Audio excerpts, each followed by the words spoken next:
আত্মপ্রকাশ উপলক্ষে ২২ শর্তে রাজধানীর মানিক মে এভিনিউতে সমাবেশের অনুমতি পেয়েছে তরুণদের নতুন রাজনৈতিক দল।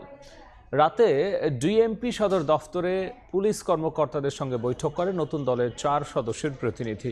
বৈঠক শেষে জাতীয় নাগরিক পার্টির আহ্বায়ক কমিটির সদস্য মোল্লা ফারুক এহসান গণমাধ্যমকে জানিয়েছেন, সারা দেশ থেকে প্রায় ২ লাখ কর্মী সমাবেশে অংশ নেবেন। জনভোগান্তি বিবেচনা রেখে সুষ্ঠুভাবে কর্মসূচি পালন করা হবে।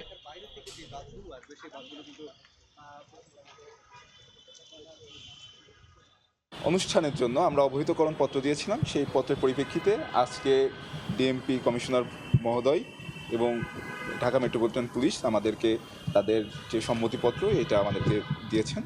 আমরা প্রত্যাশা করছি এখানে প্রায় সারা বাংলাদেশ থেকে আমাদের ২ লক্ষের বেশি আমাদের নেতাকর্মী, শুভাকাঙ্ক্ষী সহ এবং সমর্থকবৃন্দ তারা আসবেন।